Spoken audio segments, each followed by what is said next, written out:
Галошенька, галоши и мороженое. Когда я был маленький, я очень любил мороженое. Конечно, я его и сейчас люблю. Но тогда это было что-то особенное. Так я любил мороженое. И когда, например, ехал по улице мороженщик, у меня прям начиналось головокружение. До того мне хотелось попробовать того, что продавал мороженщик. И моя сестренка Лёля тоже исключительно любила мороженое.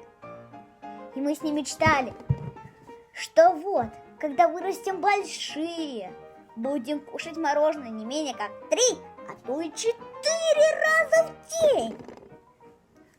Но в то время мы очень редко ели мороженое. Наша мама не позволяла нам его съесть. Она боялась, что мы простудимся и захвораем. И по этой причине она не давала нам денег на мороженое. И вот однажды летом мы гуляли в нашем саду.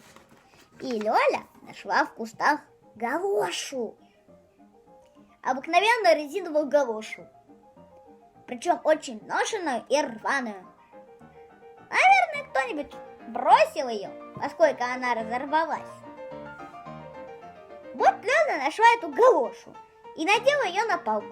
И ходит по саду, машет этой палкой над головой. Вдруг по улице идет тряпичник. Кричит: покупаю бутылки, банки, тряпки. Эй, девочка, продаешь галошу? Да, продаю. 100 рублей стоит эта галоша. Нет, 100 рублей это чересчур дорого за такую галошу. А вот если хочешь, девочка, я тебе дам за нее 2 копейки, и мы с тобой расстанемся друзьями. И с этими словами тряпичник вытащил из кармана кошелек, дал Лёле 2 копейки, сунул нашу рваную галошу в мешок и ушел. Мы с Лёлей поняли, что это не игра, а на самом деле. И очень удивились. Тряпичник уже давно ушел, а мы стоим и глядим на нашу монету. Вдруг по улице едет мороженщик и кричит: земляничное мороженое! Мы с Лёлей побежали к мороженщику, купили у него 2 шарика по копейке, моментально их съели и стали жалеть, что так задешево продали галошу.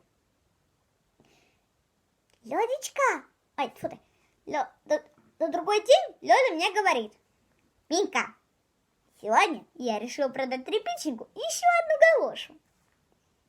Лёлечка, а разве ты опять нашла в кустах галошу?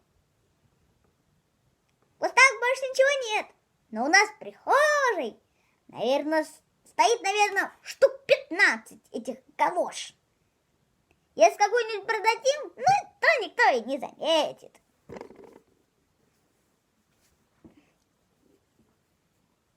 И с этими словами Лёля побежала на дачу и вскоре появилась в саду с одной довольно хорошей и почти новенькой галошей.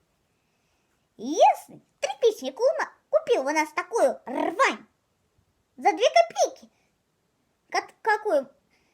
то тогда такую почти что новенькую галошу он нам даст не менее рубля. Представляю, сколько шариков можно будет съесть за эти деньги. Мы целый час ждали появления тряпичника. Минка, на этот раз ты продавай галошу. Ты мужчина. И ты с тряпичником разговаривай. А то он мне опять 2 копейки даст. А это нам с тобой чересчур мало. Я надел на палку галошу и стал махать палкой над головой. Что? Опять продается галоша? Я прошептал чуть слышно. Продается. Какая жалость, дети, что вы мне все по одной галоше не продаете. Вот за одну эту галошу я вам дам 5. Если бы вы мне продали 2 галоши сразу, то я бы вам дал 20, а то и 30 копеек. Поскольку 2 галоши намного нужнее людям, и поэтому подскакивают в цене. Минка, побеги на дачу и принеси из прихожей еще одну галошу. Я побежал домой и вскоре принес какую-то галошу очень больших размеров. Нет, дети, вы меня окончательно расстраиваете своей торговлей. Одна галоша дамская, другая с мужской ноги. Рассудите сами, на что мне такие галоши? Я за одну галошу хотел дать пятачок. Но вижу, что этого не будет, поскольку дело ухудшилось от сложения. Поэтому я вам дам 4 копейки, и мы расстанемся с друзьями. Люда хотела побежать домой, чтобы принести еще какую-нибудь галошу. Но в этот момент раздался мамин голос. Это она назвала домой, так как с нами хотели попрощаться мамины гости. Итак, друзья, за эти 2 галоши вы бы могли получить 4 копейки. Но вместо этого вы получите 3 копейки. 1 копейку я вычитаю за то, что трачу в свое время на пустой разговор с детьми. Тряпичник дал Лёле 3 монетки по копейке и, спрятав галоши в мешок, ушел. Мы с Лёлей моментально побежали домой и стали прощаться с мамиными гостями, с тетей Олей и дядей Колей, которые уже одевались в прихожей. Вдруг тетя Оля сказала: что-то странность. Одна моя галоша тут под вешалкой, а второй почему-то нету. Мы с Лёлей побледнели и стояли, не двигаясь. Я великолепно помню, что пришла в 2 галошах, а тут сейчас только одна, а где вторая, неизвестно. Дядя Коля, который тоже искал свои галоши, сказал: что за чепуха врешете? Я тоже отлично помню, что пришел в 2 галошах. Тем не менее, второй моей галоши тоже нету. Услышав эти слова, Лёля от волнения разжала кулак, в котором у нее находились деньги. И 3 монетки по копейке со звоном упали на пол. Папа, который тоже провожал гостей, спросил: Лёля, откуда у тебя эти деньги? Что может быть хуже вранья? Тогда Люда заплакала, и я тоже заплакала. И мы сказали: мы продали тряпичнику 2 галоши, чтобы купить мороженое. Хуже вранья – это то, что вы сделали. Услышав, что галоши проданы тряпичнику, тетя Оля побледнела и зашаталась. И дядя Коля тоже зашатался и схватился рукой за сердце. Не волнуйтесь, тетя Оля и дядя Коля.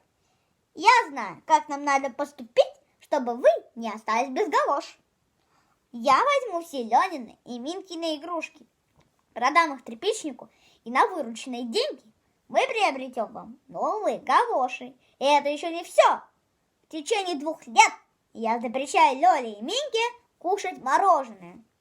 А спустя 2 года они могут его кушать. Но всякий раз, кушая мороженое, пусть они вспоминают эту печальную историю. Всякий раз пусть думают, заслужили ли они это сладкое. В тот же день папа собрал все наши игрушки, позвал тряпичника и продал ему все, что мы имели. И на полученные деньги наш отец купил галоши тете Оле и дяде Коле. Его дети. С тех пор прошло много лет. Первые 2 года мы с Олей действительно ни разу не ели мороженого. Но потом стали его есть, и всякий раз, кушая, невольно вспоминали о том, что было с нами. И даже теперь, дети, когда я стал уже совсем взрослым и даже немножечко старым, даже и теперь, иной раз, кушая мороженое, я ощущаю в горле какое-то сжатие. И и какую-то неловкость. И при этом всякий раз по детской своей привычке думаю, заслужил ли я это сладкое, заслужил ли я.